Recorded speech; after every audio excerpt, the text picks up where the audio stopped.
Productivity enhancements are definitely byproduct of just using the program. The fact that once you build your model, you generate a lot of your 2D documentation, your elevations, your building section. That is very productive per se. All you need to do is just add the information, the text, the dimensions, and so forth.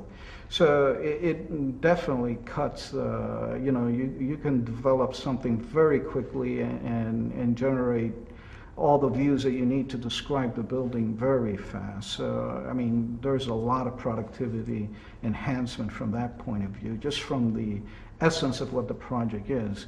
The other productivity, the enhancement that you see is the ArchiCAD's teamwork. Whereas we have a 50-story building, and for example, right now we're working on Cube, which is a very dramatic Oppenheim design based on modular cubes that shift around the building. Some pop out at different places. So it's a dramatic design.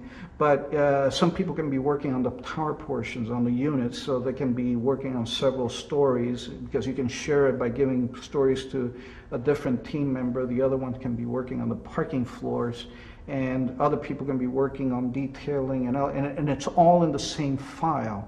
So when they send their changes to the main server, your database gets updated. So we're not talking about a lot of different little drawings scattered all over your servers. We're talking about one main file that's being updated continuously, and that's an amazing productivity booster. The students in school now, what they really should be excited is how fast things are happening now. If you just drive around Miami, I mean, the city is bubbling. Buildings are sprouting everywhere. So, I mean, there's a lot of construction coming on board. And if you look globally, I mean, what's happening in China, I just went to Mexico City, the same thing, construction's all over the place. And what is being built, a lot of what is being built are big, highly complicated buildings that are hard to keep a track of. So the more skills you have in using a product like ArchiCAD, which keeps track of all this building information, I would say the more successful you would be.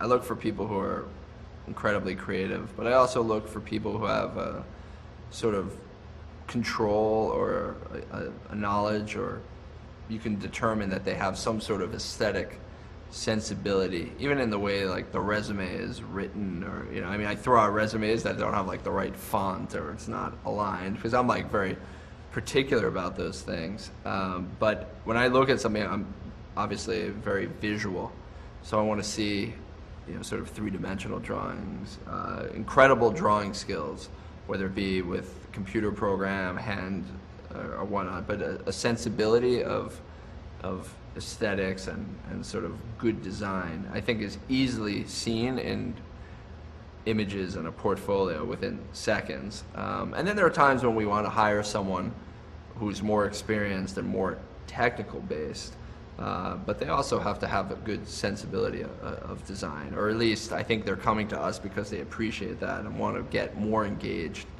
in that capacity. What I think probably is most important is a passion for design, for architecture, for life. Other things can be taught, but like passion, you either have it or you don't, and I think that spark is something critical.